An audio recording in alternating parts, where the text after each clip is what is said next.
حضرات گرامی، قربانی کے سلسلے میں چند اہم باتیں اور مسائل میں آپ کی خدمت میں پیش کرتا ہوں۔ دوستوں اور عزیزوں، قربانی کرنے کا بڑا ثواب ہے۔ رسول اللہ صلی اللہ علیہ وسلم نے فرمایا ہے کہ قربانی کے دنوں میں قربانی سے زیادہ کوئی چیز اللہ تبارک و تعالی کو پسند نہیں۔ ان دنوں میں یہ نیک کام سب نیکیوں سے بڑھ کر ہے، اور قربانی کرتے وقت یعنی ذبح کرتے وقت خون کا جو قطرہ زمین پر گرتا ہے تو زمین تک پہنچنے سے پہلے ہی اللہ تعالی کے پاس مقبول ہو جاتا ہے، قبول ہو جاتا ہے۔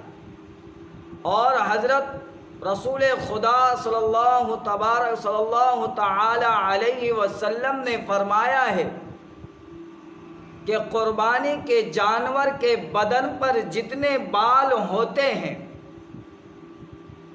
ہر بال کے بدلے میں ایک نیکی لکھی جاتی ہے۔ بس اگر کسی پر قربانی کرنا واجب بھی نہ ہو تب بھی اتنے بے حساب ثواب کے لالچ سے قربانی کر دینا چاہیے۔ اور اگر اللہ تبارک و تعالی نے مالدار اور امیر بنایا ہو تب تو مناسب ہے کہ جہاں اپنی طرف سے قربانی کرے تو جو رشتہ دار مر گئے ہوں جیسے ماں باپ وغیرہ، ان کی طرف سے بھی قربانی کر دے کہ ان کی روح کو اتنا بڑا ثواب پہنچ جائے۔ رسول اللہ صلی اللہ علیہ وسلم کی طرف سے، آپ کی بیویوں کی طرف سے، اپنے پیر وغیرہ کی طرف سے قربانی کر دے، نہیں تو کم سے کم اتنا ضرور کر دے کہ اپنی طرف سے قربانی کرے، کیونکہ مالدار پر تو قربانی کرنا واجب ہے۔ اگر اس نے قربانی نہ کی تو اس سے بڑھ کر بد نصیب اور محروم کون ہوگا؟ اور گناہ رہا سو الگ،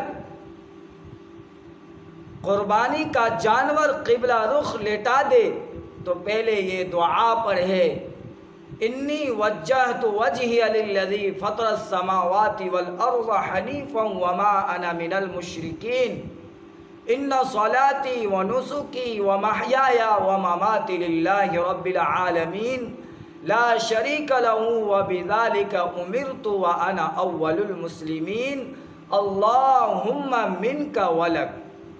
اس کا ترجمہ بھی سن لیجئے۔ میں اس اللہ کی طرف متوجہ ہوتا ہوں جس نے زمین و آسمان کو پیدا کیا ہے۔ میں سب سے الگ ہوا خدا کی عبادت کرتا ہوں اور میں مشرکین میں سے نہیں ہوں۔ میری نماز اور میری قربانی اور میرا مرنا جینا سب اللہ کے لیے ہے، جس کا کوئی شریک نہیں ہے، اور مجھے اس کا حکم دیا گیا ہے، اور میں اس کے فرما بردار لوگوں میں سے ہوں۔ الہی میں تیری خوشنودی کے لیے یہ قربانی کرتا ہوں۔ پھر بسم اللہ اللہ اکبر کہہ کر ذبح کرے، اور ذبح کرنے کے بعد یہ دعا پڑھے، اللہم تقبلہ منی کما تقبلت من حبیبک محمد و خلیلک ابراہیم علیہ الصلاۃ والسلام۔ اس کا بھی ترجمہ سن لیجئے۔ الہی تو میری قربانی قبول فرما جس طرح تو نے اپنے حبیب محمد رسول اللہ صلی اللہ علیہ وسلم اور اپنے خلیل حضرت ابراہیم علیہ السلام کی قربانی قبول فرمائی ہے۔ دوستو اب چلتے ہیں چند اہم مسائل کی طرف۔ مسئلہ نمبر 1، جس پر صدقہ فطر واجب ہے اس پر بقرعید کے دنوں میں قربانی کرنا بھی واجب ہے، اور اگر اتنا مال نہ ہو کہ جتنے کے ہونے سے صدقہ فطر واجب ہوتا ہے تو قربانی واجب نہیں ہے، لیکن پھر بھی اگر کر دے تو بہت ثواب پائے گا۔ مسئلہ نمبر 2، مسافر پر قربانی کرنا واجب نہیں ہے۔ مسئلہ نمبر 3، بقرعید کی 10ویں تاریخ سے لے کر 12ویں تاریخ کی شام تک قربانی کرنے کا وقت ہے، چاہے جس دن قربانی کرے، لیکن قربانی کرنے کا سب سے بہتر دن بقرعید کا دن ہے، پھر 11ویں تاریخ، پھر 12ویں تاریخ۔ مسئلہ نمبر 4، بقرعید کی نماز ہونے سے پہلے قربانی کرنا درست نہیں ہے۔ جب لوگ نماز پڑھ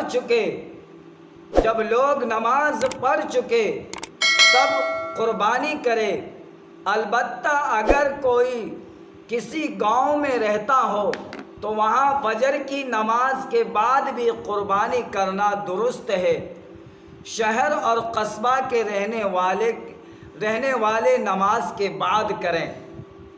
مسئلہ نمبر 5، اگر کوئی شہر کا رہنے والا اپنی قربانی کا جانور کسی گاؤں میں بھیج دے تو اس کی قربانی نماز سے پہلے بھی درست ہے، اگرچہ وہ خود شہر ہی میں موجود ہو، لیکن جب قربانی دیہات میں بھیج دی تو نماز سے پہلے قربانی کرنا درست ہے، اور درست ہو گیا، ذبح ہو جانے کے بعد اس کو منگوا لے اور گوشت کھا لے۔ مسئلہ نمبر 6، 12ویں تاریخ کے سورج ڈوبنے سے پہلے قربانی کرنا درست ہے، جب سورج ڈوب گیا تو اب قربانی کرنا درست نہیں ہے۔ مسئلہ نمبر 7، 10ویں سے 12ویں تاریخ تک جب جی چاہے قربانی کرے، چاہے دن میں ہو یا رات میں ہو، لیکن رات کو ذبح کرنا بہتر نہیں ہے، شاید کوئی رگ نہ کٹے اور قربانی درست نہ ہو۔ مسئلہ نمبر 8، 10ویں 11ویں تاریخ کو سفر میں تھا، پھر 12ویں تاریخ کو سورج ڈوبنے سے پہلے گھر پہنچ گیا، یا 15 دن کہیں ٹھہرنے کی نیت کر لی تو اب قربانی کرنا واجب ہو گیا۔ اسی طرح اگر پہلے اتنا مال نہ تھا اس لیے قربانی واجب نہ تھی، پھر 12ویں تاریخ کے سورج ڈوبنے سے پہلے کہیں سے مال مل گیا تو اب قربانی کرنا واجب ہو گیا۔ مسئلہ نمبر 9، اپنی قربانی کو اپنے ہاتھ سے ذبح کرنا بہتر ہے۔ اگر کوئی عورت ہو اور اسے خود ذبح کرنا وہ نہ جانتی ہو تو کسی اور سے ذبح کرا لے، اور ذبح کے وقت وہاں جانور کے سامنے کھڑے ہو جانا بہتر ہے۔ اور اگر ایسی وجہ ہے کہ پردہ کی وجہ سے سامنے نہیں کھڑی ہو سکتی تو نہ کھڑی ہو، اس میں کچھ حرج نہیں۔ مسئلہ نمبر 10، قربانی کرتے وقت زبان سے نیت پڑھنا اور دعا پڑھنا ضروری نہیں ہے۔ اگر دل میں خیال کر لیا کہ میں قربانی کرتا ہوں اور زبان سے کچھ نہیں پڑھا، فقط بسم اللہ اللہ اکبر کہہ کر ذبح کر دیا تو بھی قربانی درست ہو گئی، لیکن اگر دعا یاد ہو تو دعا کا پڑھ لینا بہتر ہے۔ مسئلہ نمبر 11، قربانی فقط اپنی طرف سے کرنا واجب ہے، اولاد کی طرف سے کرنا واجب نہیں، بلکہ اگر نابالغ اولاد مالدار ہو تب بھی اس کی طرف سے کرنا واجب نہیں ہے، نہ اس کے مال میں سے۔